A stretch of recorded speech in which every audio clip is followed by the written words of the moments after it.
So yesterday I had a really productive day. Today not so much. So today or yesterday I was slinging it. I got all the things that I wanted to get done. I was cooking on that sales training, bro. I was retaining all that information, and then the next day I was like, you know what, let's do this again. But today I kind of slacked off. I felt demotivated.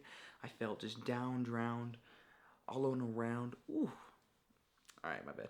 But yeah, I mean, I did feel demotivated, and I felt kind of just like I didn't want to do anything, right? So I procrastinated a lot, and I tried to do just something on the side, right? I didn't really focus as much on sales today, but I still was able to get through my second round of training.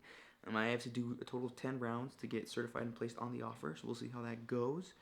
But one thing I have noticed is that from the role play I did yesterday, I do need to get better at just role playing a lot, learning how to sell, learning how to talk to the customers, learning how to handle objections specifically, handling objections, and I believe in the discovery when to know how to ask good questions, right? I need to get better at asking questions and overcoming objections.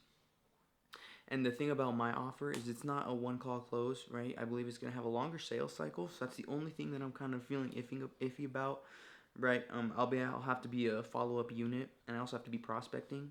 The first offer I got placed in, it was strictly inbound leads and just closing. I did really bad at that. That was my first kind of introduction into high ticket sales, and I did not do good. I'm gonna be honest with you. But we're gonna try to keep getting better, and we're gonna hop on this offer, and we'll see how it goes. Definitely gonna succeed. I'm definitely gonna work hard. Um, but I'd say one sales tip right now that I have learned is that just to be patient. All right, be patient. Be confident in your words. Be confident in what you're saying. Be passionate in what you're selling. All right, you need to sell yourself first before you even need to think about hopping on a sales call, right? Because if you're not sold and you're having doubts in your mind, what do you think the customer's having? All right, you're a random guy who just, let me just say hypothetically, if you did cold outreach, who got you on a call from cold outreach, and for all you know is trying to sell you something crazy. All right, so if you're not sold on what you're selling, your prospect isn't gonna buy. All right, no matter what. All right, they're gonna sense that energy. All right, maybe we'll get lucky, but most of the time they're not gonna buy if you haven't sold yourself because you don't have that conviction. You don't have the conviction and that belief in what you're doing, right? And that was a part of the first reason on my first offer. I didn't believe in what we were selling, right? I was having a lot of convicting thoughts when I was on those calls, and I did not close one single deal out of like 40 calls. So it was bad. So I'm literally living proof of that, bro. Have conviction and believe in what you're selling. Once you're passionate about what you're selling, the customer will be able to feel that, and then you'll just start exchanging that energy just way more, all right? And then that's whenever you can start just cooking, asking that crazy discovery. All right, we're focused on helping them. All right, sales is fun. All right, I think overcoming objections is honestly really fun because it's like you're like, I don't know, it just feels like strategic in a way, or like I don't know. I kind of like it, but I feel like I need to focus more on helping the customer but also having fun.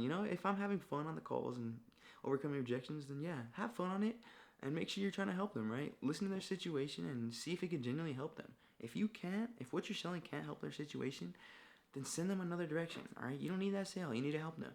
So help them out and send them on the way. But that was today's video. I hope you guys like, subscribe, and hit that notification bell. In 2 years, I'm going to be a millionaire.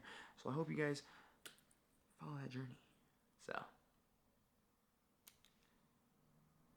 we'll see you later. See, right as soon as I said that, I had doubts. I was like, yo, what if I'm not a millionaire? What if I'm like not close to a millionaire? I'm gonna be a millionaire, all right? I'm having so much doubts right now. Oh my gosh. You need to fight those. You need to fight those and keep believing that I'm gonna be a millionaire by 2027 in June. All right? Let's freaking do this. And I'm gonna be in California California. Miami's okay. California. I'm gonna be balling. All right? And we're gonna be balling together. You're gonna be a ball this journey because you're gonna be balling too.